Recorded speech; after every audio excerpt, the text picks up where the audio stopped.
واضح طور پہ نظر آ رہا ہے 25-26 دن کے بعد ایک شخص جو ہیں جو اغوا شدہ ہیں مار پیٹ کے اس کا حلیہ حالت بگاڑ کے ایک صحافی کے گھر لے جایا جاتا ہے اور ان پر اسرار حالات میں ان سے وہ بیان دلوایا جاتا ہے جو اس کے فرشتوں نے بھی نہیں سوچا ہوگا۔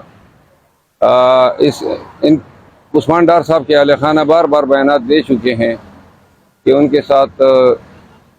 جبر ہو رہا ہے،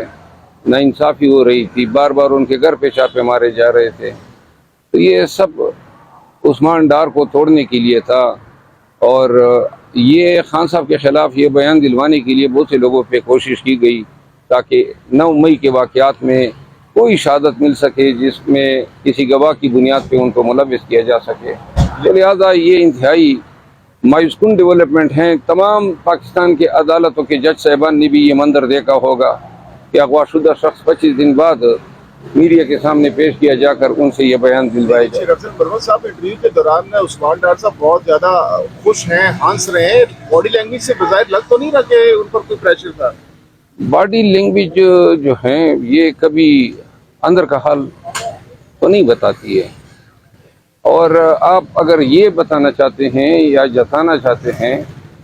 کہ وہ شخص اپنی مرضی سے خوشی سے آ کے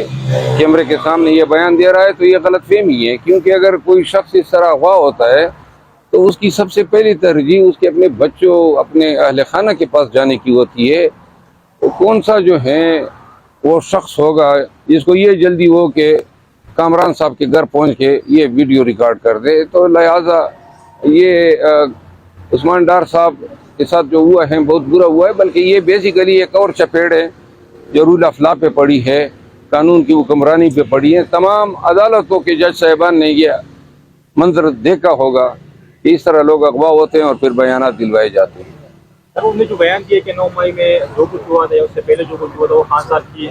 پوری پلاننگ تھی، اس وجہ سے کیا کہیں گے؟ دیکھیں، پہلے انہوں نے یہ بیانیہ ڈیولپ کرنے کی کوشش کی کہ 9 مئی کے واقعات کے منصوبے جو ہیں وہ ایوان صدر میں بنائے گئے، بعد میں صدر صاحب ایگزیمٹ ہو گئے،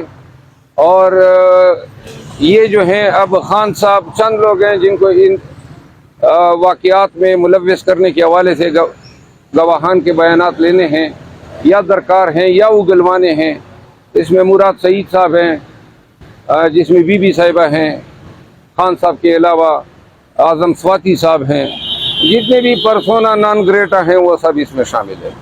خان صاحب کا آج برتھ ڈے ہے اور اس حوالے سے یہ بھی کہا جا رہا ہے کہ اڈیالہ جیل کے باہر کچھ انتظامات بھی کیے جائیں گے، اس حوالے سے پوچھا جا رہا ہے۔ مجھے اپنے پارٹی کی طرف سے کوئی انٹیمیشن نہیں ہے، نہ مجھے اس کا علم ہے۔ میری مصروفیات آج کے پی میں ہے، میں تخبائی جاؤں گا وکلا کنونشن میں، اور اس کے بعد پشاور میں ایک فنکشن ہے، دونوں میں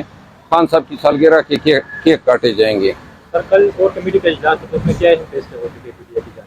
کور کمیٹی کی اجلاس کے فیصلے سیکرٹری انفارمیشن اعلامیے کے ذریعے شیئر کرتا ہے، وہ آپ کے ساتھ پہلے سے شیئر ہو چکے ہیں۔ عثمان ڈار کی گرفتاری جو ہیں یہ موضوع بحث رہی، کیسز رہے، سائفر کا کیس جو ہے ڈسکس ہوا۔ کیا عثمان ڈار صاحب اب بھی پارٹی کا حصہ ہے پی ٹی آئی میں یا پھر ان کو نکال دیا گیا ہے؟ اس حوالے سے کیا، کیونکہ لاسٹ ٹائم جو لوگ پریس کانفرنس گئے تھے وہ تو چھوڑ کے اور ان کے خلاف بڑا کمپین ہوئی، لیکن رات کو اس پریس کانفرنس کے بعد پی ٹی آئی نے ان کے ساتھ اظہار ہمدردی کیا، سولیڈیرٹی کا اظہار کیا۔ جی میرا خیال ہے تھوڑی سی پالیسی چینج ہوئی ہے، کیونکہ پہلے جو پریس کانفرنسز ہوتے تھے اس پہ خان صاحب کا موقف ہمیشہ سے بڑا سخت رہا ہے کہ جس نے بھی پریس کانفرنس کی ہے اس کے ہمارے راستے علیحدہ ہوئے ہیں۔ لیکن جن حالات میں پاکستان تحریک انصاف کے لیڈرز کو جو ہیں اگر مجبور کر کے ان سے بیانات دلوائے جاتے ہیں، مار کٹائی ہوتی ہے، تشدد ہوتا ہے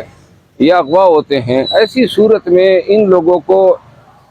سزا دینا یا پارٹی سے نکالنا یہ ناکردہ گناہ کی سزا ہوگی۔ تو لہذا کل عمر ایوب خان نے اس پہ سٹیٹمنٹ دی ہیں،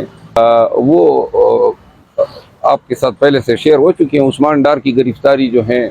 یہ موضوع بحث رہی، کیسز رہے، سائفر کا کیس جو ہے ڈسکس ہوا۔ کیا عثمان ڈار صاحب اب بھی پارٹی کا حصہ ہے پی ٹی آئی میں یا پھر ان کو نکال دیا گیا ہے؟ اس حوالے سے کیا، کیونکہ لاسٹ ٹائم جو لوگ پریس کانفرنس گئے تھے وہ تو چھوڑ کے اور ان کے خلاف بڑا کمپین ہوئی، لیکن رات کو اس پریس کانفرنس کے بعد پی ٹی آئی نے ان کے ساتھ اظہار ہمدردی کیا، سولیڈیرٹی کا اظہار کیا۔ جی میرا خیال ہے تھوڑی نہیں، یہ پریشر نہیں ہے، یہ بیسیکلی راحت ہے، سہولت ہے، بلکہ سہولت کاری ہے